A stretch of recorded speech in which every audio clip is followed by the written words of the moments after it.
I would like you to put into context for me so I can have some clarity about what I hear is three different things that I've heard you say about the deliberate creation process.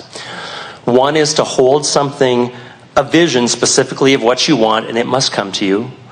I've also heard you say, find the essence of what you want and feel that, and it must come to you.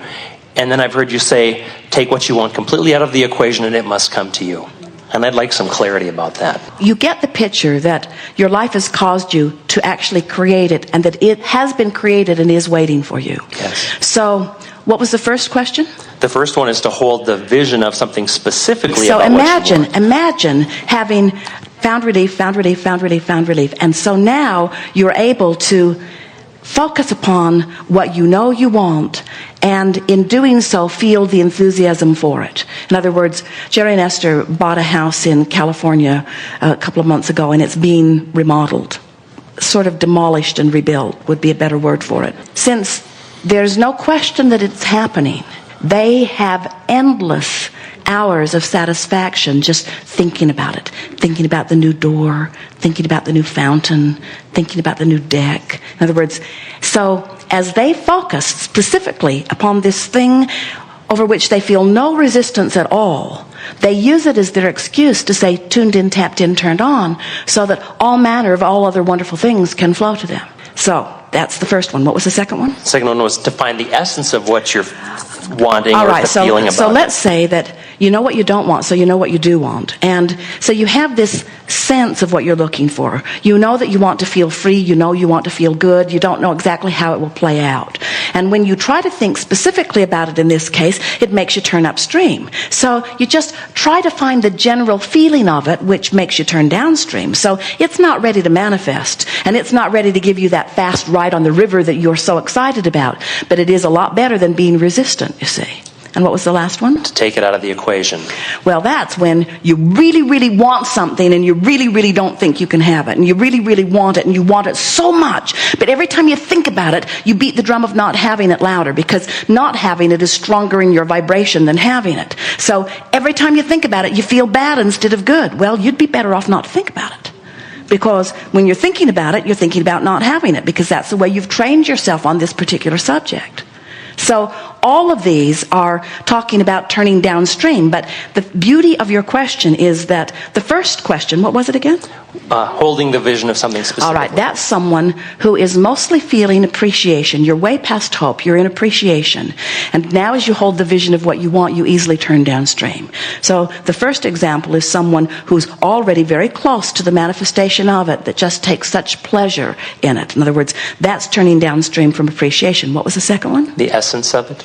That's someone who's in overwhelmment or frustration or maybe a little bit of doubt, turning downstream from there. And what was the last one? Take it out of the equation. That's someone really, really, really bummed out about not having what they want, turning downstream. My next question is regarding the subject of addictions. And I've listened to the CD that is specifically on that topic, but there's one question that I've come away with. It's been my professional and personal experience that one of the things that makes it difficult for people to break addictions is the physical withdrawal symptoms. On your CD about that topic, I've heard them say if you can just get through that, then it will be easier than anything. It's really about that. But I'm wondering, how can one bypass or remove that piece of it to be free of addictions without experiencing the physical discomfort of the withdrawal process? Well, there are two perspectives that it would be helpful for you to approach this subject from.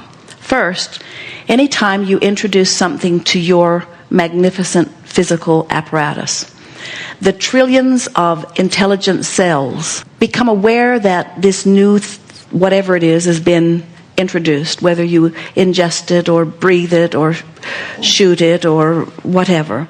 As you introduce this foreign substance, the cells of your body immediately, being the acclimators that they are, go to work on digesting it, so to speak, on coping with it, on dealing with it.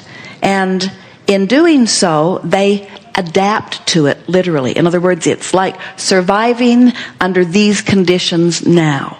That's why if you're getting a kick from something, often you have to keep upping the amount of it that you give to your body, because your body does such a good job of acclimating that you don't get the same rush from it unless you introduce more and more.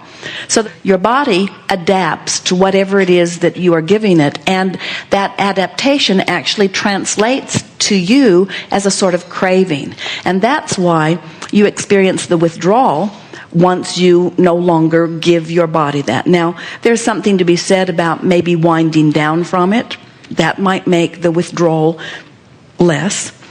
So there are two things that we want you to think about relative to the addictions. The first is that once you introduce it to your body, the cells of your body respond to it. So there is this, let's call it a cellular addiction, just for clarification. But there's also something else that's much more important to understand about the reason for it to begin with, and that is always, without exception, a vibrational imbalance.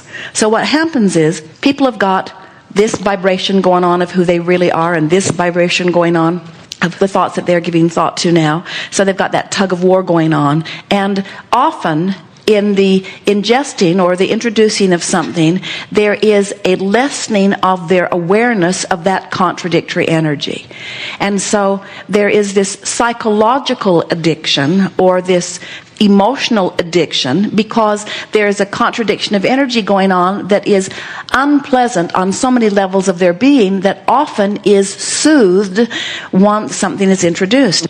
Let's say that someone decides that they're going to cease an addiction, whether it's one that is legal or one that is not.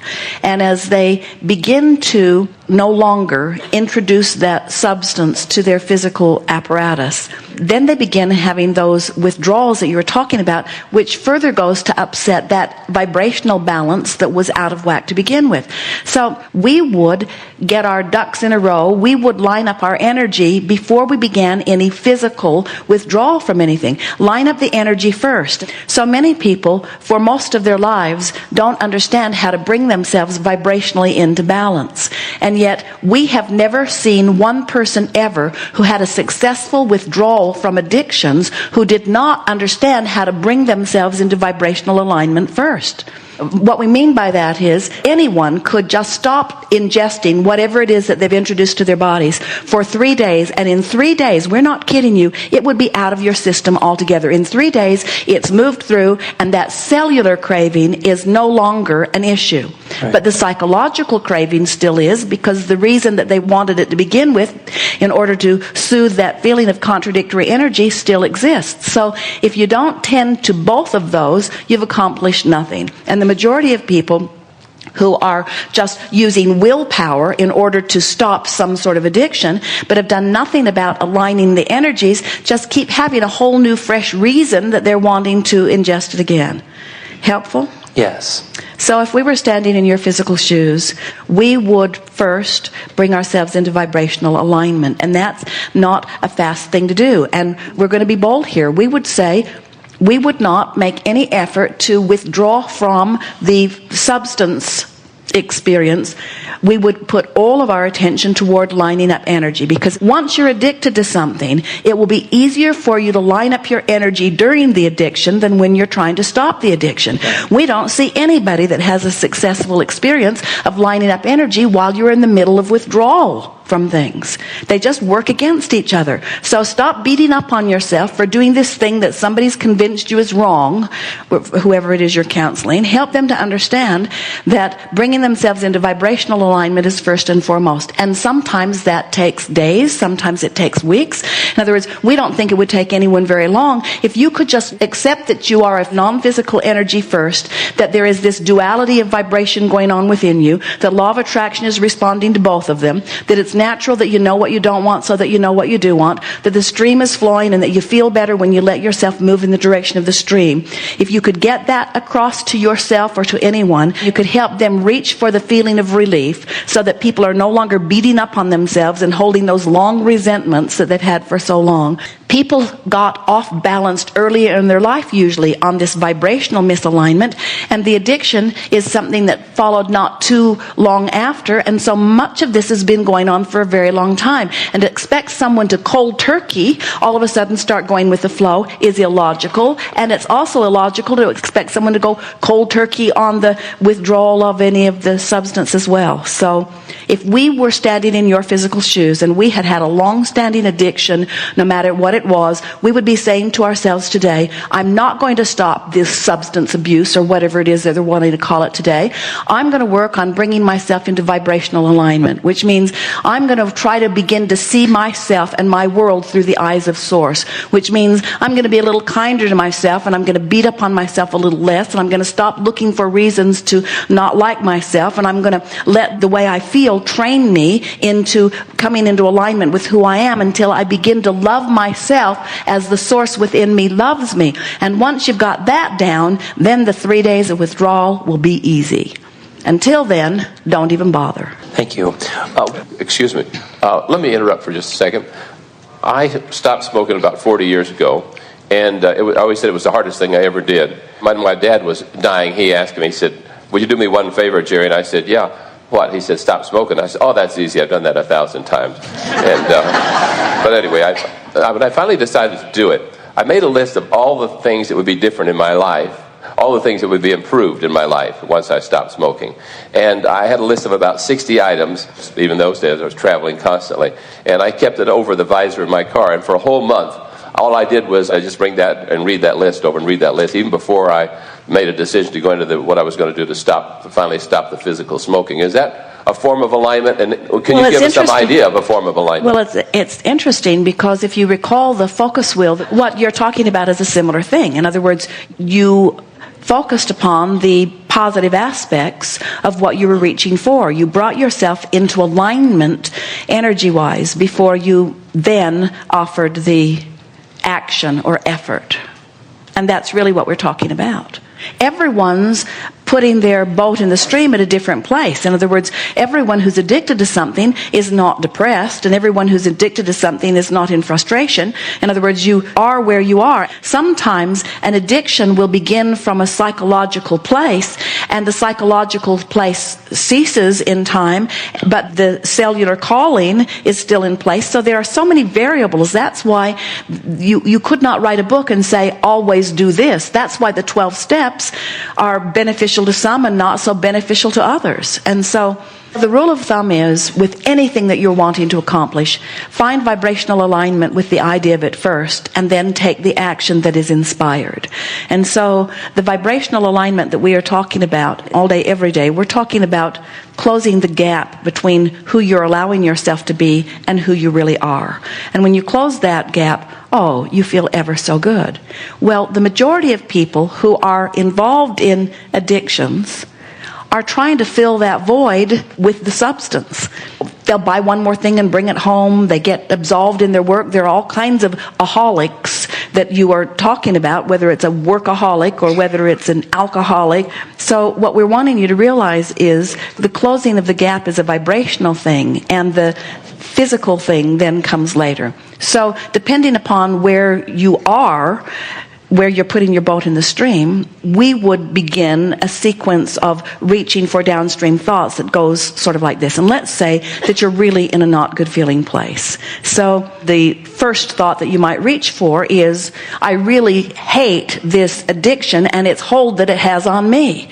And if you are depressed and you are feeling hate or anger toward this, then that is a breath of fresh air. And you might beat the drum there for a few days. You might say, I hate how it makes my fingers yellow. I hate how it burns holes in my clothes. I hate how it makes my breath stink. I hate how the children always back off from me. I hate that it costs so much to support this addiction. In other words, so you're in this really pushing against, but it feels better than the powerlessness that you felt before. And then we would reach for thoughts that feel a little better. I don't like being out of control in my experience. I don't like not doing a good job of doing what I intend to do. I don't like something having control over me. I don't like waking up and wanting something that I really don't even want. And so emotionally, you are improving the way you feel, because with this angry approach, you're feeling less and less powerless. Now, you may begin reaching for something that feels a little more relief, which might even be an attitude of hope. You might say something like, I hope that I'll come up with an idea that will serve me, and I hope that I will be more in control of my physical experience, and I like the idea of being a deliberate creator, and I'm getting the idea that the universe is cooperating with me.